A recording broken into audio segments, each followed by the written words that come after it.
Three, two, one. Okay, we're back. This is Tyler, joined by Adam. And, one of these days, you're going to open it up instead of me. Not that I don't like it, don't get me wrong, but we got to hear that beautiful voice sometime. You're such a good host, though. But nonetheless, I'm flattered, but still, one of these days you're going to open it up first. Maybe once we do more of the, we've already done a couple, or have alluded to comic book stuff, but, you're more of the expert in that. So as we get into that, maybe we'll have you kind of be the lead on that. I'll try. I'll do my best. But we're talking about a topic today that I care a lot about, that I'm obsessed with. Yeah. Oh, yeah. That I just bother everyone with all the time. Oh, doggy. And that is Better Call Saul. It's your favorite show. Oh, I'm obsessed with it, and there's a whole mess of whole bundle of reasons why I love that show. Mm-hmm. Everything from the cinematography to the character development. Yeah. To just the way that the story pans out and the fact that we know... Anyway, well, I'll save a lot of that for a later discussion, but I think that show is so well crafted, and I'm not afraid to say, and I'm going to offend some people here, Adam, that Better Call Saul is better than Breaking Bad. I agree. There, I said it. There, I said it. Yeah, but there, I said it. Well, I'm glad you agree, because there's, people are pretty... rock steady, rock solid, whatever the hell that means. Yeah, they're steady on Breaking Bad being a lot better, but if you let Better Call Saul sit, it's an amazing show. All right, now that, let me establish I'm not a paid sponsor. Adam's not a paid sponsor for the show.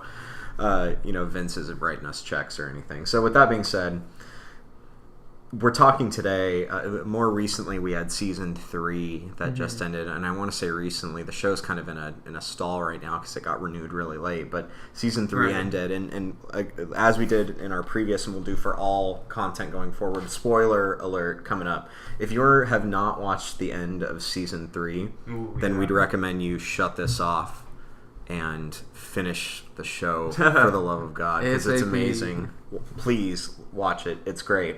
But if you haven't made it to the end of season 3, stop listening. Or if you want to be spoiled, well, doors open, come on in. So it's about the journey sometimes. It's journey, not the destination. Yeah. How do they get to that point? Sometimes it's cool when you know what's going to happen, but you don't know how it's going to happen. And that's one of the most. And so when we take this topic, which is, now that we know what happened at the end of season 3, again, the spoiler alert is now ending. We're gonna dive into it. What has happened?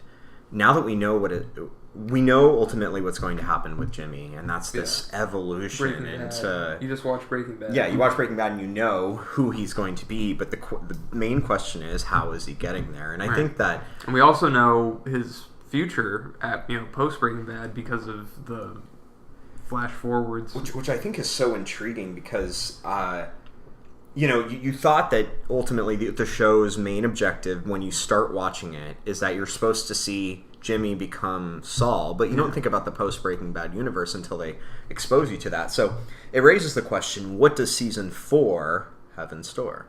So we're going to be talking about that today, and I have a lot of ideas. We're going to kind of just what's the phrase, theory craft? It sounds like really nerdy. I don't know. But we're gonna speculate. Yeah, speculate. There we go. Theorycraft sounds funnier and nerdier and dumber. But forgive me if Theorycraft is referring to something else. But we're gonna talk a little bit or speculate what could possibly happen. Some might happen. It probably won't happen. But it's fun to kind of guess because the writers are so good that you never really know. Now, I'll start by saying one of the things that I've read online, just in various forums, or as I'm frantically checking the web for signs of life for season 4 because I'm so excited, is this concept that Kim becomes addicted to prescription pills to manage her pain for the accident that she's in at the end of season 3, and I'm not sold. It's just I'm not sold on that, but that's one that I kind of wanted to dismiss as being a possibility because I guess if you look at that over the timeline, then you'd say Kim having issues with pills. It puts a rift between the relationship. But I think the writers are smarter than that. But they also have a really good sense of the story makes sense from a logical flow of like your consequences having actions. That was the whole theme of Breaking Bad, and we're going to do a separate video actually about Better Call Saul versus Breaking Bad. Oh yeah. But that'll be a good one. That's a long one that we'll savor as we have more time to put that together. Anyway, Adam, at a high level, what are you thinking is going to happen with season 4 especially now that Chuck is dead? Season 4. Oh yeah, Chuck's dead. I think Jimmy's definitely going to be doing some soul searching. Yeah. Possibly, because he doesn't have he does. Actually, well, in a way, he's free now. His brother's gone. Mm-hmm. He's free to kind of either spiral out of control, or I don't know what the flip side. Like in Gotham, another tangent, but in Gotham, Jerome ensured that Jeremiah was free. Oh yeah. Anyway, we'll talk about that later. But he's free. So what you're saying is that I think that he doesn't have that burden anymore. Right. It's kind of so much. Chuck has held him back. Well, it's funny because Chuck has held him back, and he's aspired to be like Chuck pretty much his whole life, it seems. Yeah. So it's gonna be. I have no idea what they're gonna do with that. I know the only thing I've really read about season 4 is that it's basically gonna be like Breaking Bad. Yeah, towards the end. Yeah. I did remember reading something because I think as far as web content that talks about season 4, it's just Vince saying it's going to be dark, and it's going to be like the end of Breaking Bad. So we're headed down a dark path, and it's just where the writer's going to take us. But it does make sense. The crime elements are ramping up. We got Gus back. Yeah, Mike he's with Gus now, pretty much, right? He's close to it. I think. And ultimately, I think what we might be leading to is a moment where there has to be something that breaks in the sense that Gus asks Mike to do something that is beyond what Mike has ever done. And we know Mike's past with killing the officers that were responsible for his son's death. Mm-hmm. But, that was all in the name of justice, right? Yeah. And that's the interesting kind of like... revenge. Yeah, that's the interesting sort of... I guess the vendetta. What paradigm perhaps is the word with Mike is that Mike has always done things out of sort of right and wrong, and he has this really interesting conversation with the nerdy IT guy who's getting the prescription drugs. God, what is that guy's name? Daniel, the baseball card guy. Oh, that guy. Yeah. He's having a conversation with him about being a criminal, and it's really interesting to see that conversation because he's like, I've known good criminals and dishonest cops or something like that, and something to that effect. But Mike's moral system is largely at play because you see the preliminary story to him, kind of like what you see with Jimmy, and so you see this good in him, but something changes that, similar to how Jimmy changes. So is the death the catalyst for Jimmy being free and now saying, well, I can live my life as I want it, but there's still that subtle influence of Chuck saying you will never be adequate. Right. You will never be able to be what I am. So the specter. Yeah, so what do you become? And maybe he internalizes that as, well, I become what I'm good at, which is working with criminals and cutting corners and playing sort of the dirty game in order to achieve what he initially believes was a good means or good means to an end, helping Kim out throughout the series, and we're going to start to see that sort of transform into the darker side. Right. What that spells for his relationships, though, is really interesting because when you look at the geographic map, too, right now they're in Albuquerque. Maybe a little bit in Santa Fe, but it's mostly in Albuquerque. Mm-hmm. And Jimmy stays in Albuquerque, which we know because of Breaking Bad. So where does Kim go? Right, yeah. Where does she go? Yeah, it's like, does she die?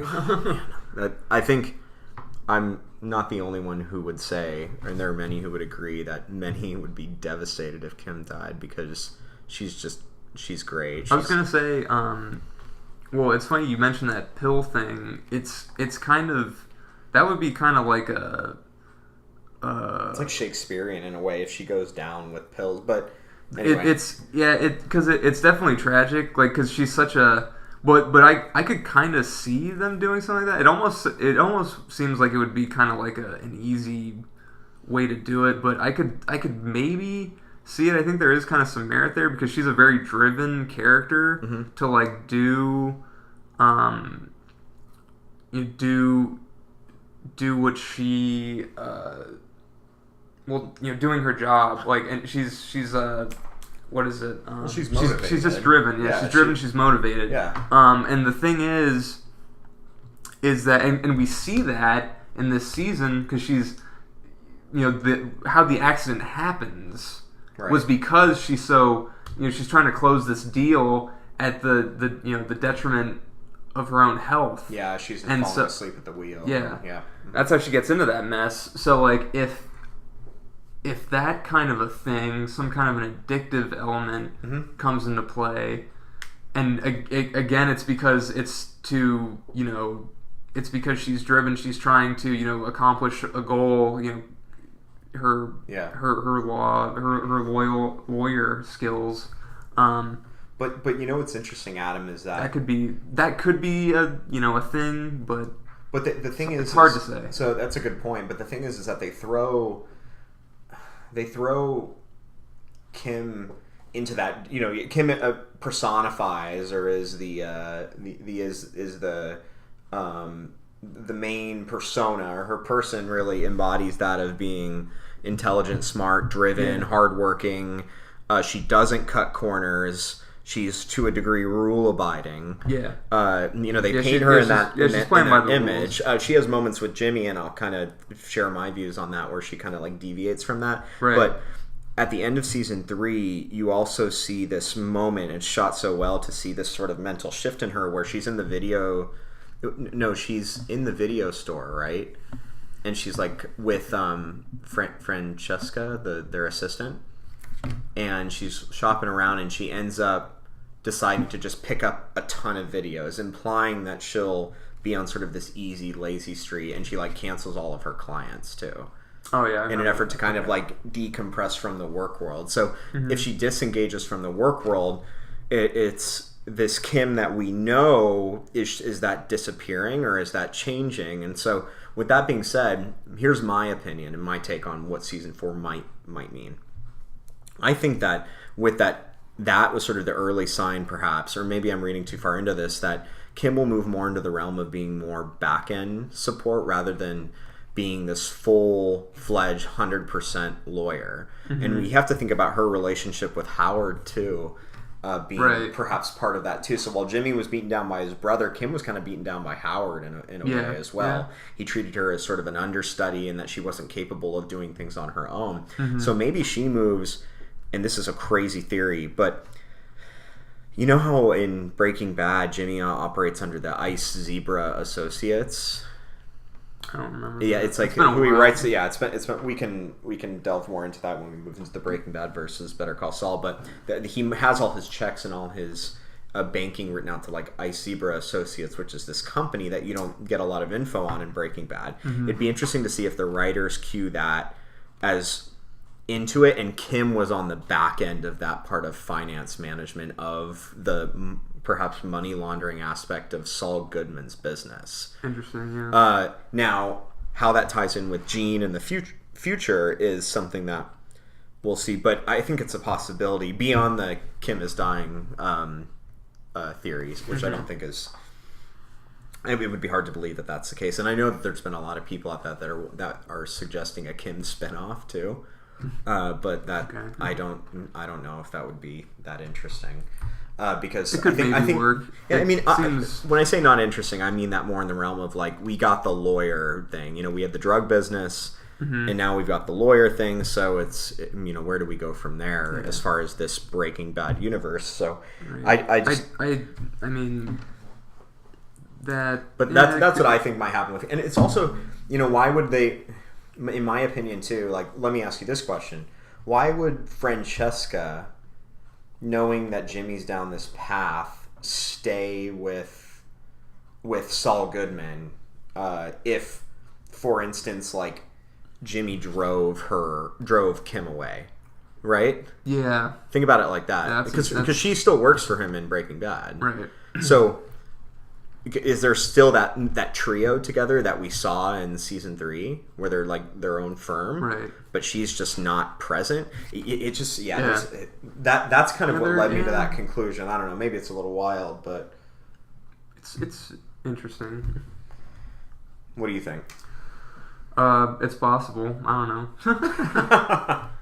That just spells to me that you're like, this is fucking crazy. It's way too far. Not really. I mean, it seems reasonable enough. They could do something like that. But that's Kim. I mean, that's only one fragment of like the future of. But a lot of this depends on Jimmy too. Like, what's going on with Jimmy? What's his story going to look like? And I think it's really interesting that Jimmy started season 1 as being sort of wrapped up in the crime world with these amateur crime people, and I'm talking about the Kettlemans, right? Sure. So, they're sort of like newbies in the realm of crime, and then you start to see like Breaking Bad is like the epitome of like the crime world, right? Yeah, you really see you get like a worldwide organization pretty much, and it's dark too on almost all levels. Like you see Gus, and then you see the Salamancas, and so on and so forth. We haven't really been exposed to the dark underworld of crime because we've been kind of on this linear graph that's starting to escalate. So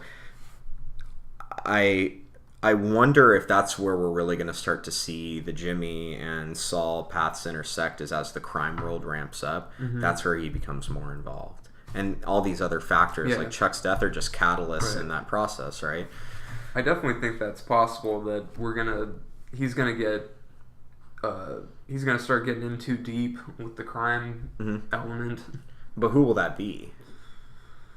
I don't know. Gus. Well, were they? Does he know Gus at this? I think he does actually. In Breaking Bad, do they know each other? Don't they? I think there's a line that's like, "I know a guy who knows a guy who knows a guy," or something. But he might be talking about the vacuum cleaner guy, and you remember the vacuum cleaner guy, right, from Breaking Bad? Maybe. He's the one that swaps your identity, basically. He's the one who can take you and turn you into a new person. So he's the one that, there's the line in Breaking Bad, best case scenario, I'm managing a Cinnabon in Omaha. Which, that's one of my dreams. That's one of my dreams. That was for the fans. Yeah. So that was a cool immediate plant. But, maybe the writers are very intentional in both those series. So, a lot of these things that we label as Easter eggs, I think, will point towards something. So there's a lot of loose ends that they need to sew. Man, I want to manage a Cinnabon. No, you don't. There's no Cinnabon where we live, though, in California. At least not one close to... Are you sure? I'm pretty confident. You have to buy the ones from the store that are... it says... They're not Cinnabon, but there's like a subtitle thing, and it says like Cinnabon icing. But it's not the same thing. I don't know, but yeah, as far as, so we've got Kim, we've got Jimmy intersecting with the crime world, which I think is really going to be the main, what we're really going to start to notice as the plot moves along. So that's my personal opinion of where that's headed. We talked a little bit about Mike and his crime path also intersecting too, and I think a lot of it. And I think the writers don't create breaking points in the series, though. There's not a single incident. It's, like a lot of, and I don't know if I can name any off the top of my head, but a lot regard this realm of insanity as being like a light switch, where there's just one event that triggers insanity. And in this realm, I don't think the writers are of the type that say that, and they won't direct it or storytell it in a sense that there was a single event that turned Jimmy into Saul, or that turned one character from sane to insane, or so on and so forth. So there's got to be a lot of these elements that lead up to it, right? And so we see that kind of coming into play. And the episode or season 4 is going to be what, 10 episodes? How many are there usually? It's probably going to say 10. It's probably going to be they've done a good job of not pulling some bullshit like what is it, Criminal Minds, that has like 25 episodes per season. Yeah, that's a different show. Those shows are way different than... Yeah, I mean, it's a way different genre. But, hey, listen, some of the Criminal Minds episodes, come on, you can enjoy them if you like a good crime show. But so, that's where I think it's headed. Me personally, I feel like I'm missing a character here. So we've talked... Nacho. Ooh. Oh, yeah. There's that whole Lalo thing too. You know, there's a scene in Breaking Bad where Saul says something to the effect when Jesse and Walt kidnap Saul. Mm-hmm. They're trying to intimidate him, and he's like, "It was Ignacio. It was Ignacio." Mm. And is Nacho's real name Ignacio? Yeah, it is. Mm-hmm. So is he alive? Is it Did he live in the image of this, or was he a past character that passed away? But you know, my theory is that Gus is going to start to kind of reel him in, and is because he knows that he gave him kind of a weird look when Hector kind of had that heart attack. Yeah. So he knows and is going to start to kind of reel him in, and it's going to get murky there, which is going to accelerate Gus's track too, and Gus is also going to go down that path as well, because you see him in this young sort of amateurish stage in his crime career in Better Call Saul, because the fact that he's still at the Los Pollos Hermanos and he's still he has people coming into the store who are there for crime related matters is you would never see that in Breaking Bad. Right. So I think that's really interesting to see that he's going to start something bad is going to happen. Kind of like there's going to be some. I think there will be some sort of shocking scene like what we saw in Breaking Bad. Remember, the only reason I know the episode is because this is what he kills him with when he pulls the box cutter on that guy in the lab. Yeah. That scene just still is etched into my brain, and it's it's a really rough scene. It's so powerful and scary and disgusting. But I hope we see a montage scene like we did in the... Do you remember in Breaking Bad when Walt has all of the 13 the guys killed in the prison or whatever? Yeah. We're asking for it. Let's see it, guys. Peter, and Vince. Let's hear it, or let's see it. That would be great to have. Closing thoughts, Adam. I think this is gonna be the season that changes everything. Because I don't know how many more they're doing after this one. That was my next question for you, is where do you think, how many more seasons are we thinking? Like, 1 or 2? I feel like I read that they were only going to do maybe 1 more after this. Actually, yes. And it would be cool, too, to see that line up with Breaking Bad, too. Season 5. Because Breaking Bad had 5 seasons. Better Call Saul having 5 as well. And if that's the case, do we get to see more Gene? And I want to know, obviously I'm curious to know how we get to where we are in Breaking Bad, but I want to know what happens after that. And we'll probably get something like that. Yeah, I think we'll see that at the start of season 4, and that'll be really, really cool to see, because personally I found the Gene story fascinating. And I say this as this really obsessed person with Better Call Saul because of how amazing that show is. So ultimately we will know come August or September. I think they're aiming for release. Hoping we get all episodes at once. No, we're not going to get them all at once. Son of a bitch. Well, it's on AMC. Didn't they say something about Netflix? It's on in oh my god. In outside the US, it's a Netflix show. Oh jeez. Okay, well, but I don't know if they drop them all at once. I thought I read something to the effect that they would do that, which would be great, because I'll just, take a couple sickies from work and I'll be in and I'll be ready to watch. Right. That's a joke if work people are listening. But I can't wait for it. It's coming soon. Yeah, I think I'm putting quotes around my hands soon. Yeah, well, you mentioned the breaking point, but I think this season is going to be the breaking point where, like I said, everything's going to change. Shit's going to get crazy. in the words of Jason Pierce and Sonic Boom, things will never be the same. Yeah. Right? Mm-hmm. Spaceman 3, they're never getting back together. Nope. But thanks for listening. We really love this show. I really love this show. Adam likes it too. And yeah, I just like it. But we're going to do a Breaking Bad and Better Call Saul discussion, kind of matchup, face-off, where they'll battle head-to-head, and we'll tell you a little bit about the difference between the two, some of the parallels, and just talk about our passion really for both those shows and how well written they are. And why people like them. Yeah, exactly. And we want to hear from you too. What do you like? Are you more of a Better Call Saul person? Are you more of a Breaking Bad? Or do you hate both of them? And maybe somewhere in between. Anyway, let us know.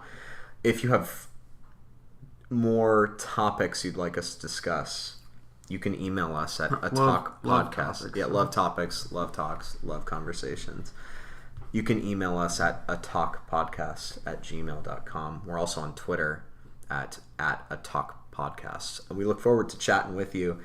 Let us know what you think about this topic and if there are any more in the future. But thanks again for joining us, and we'll talk to you again soon.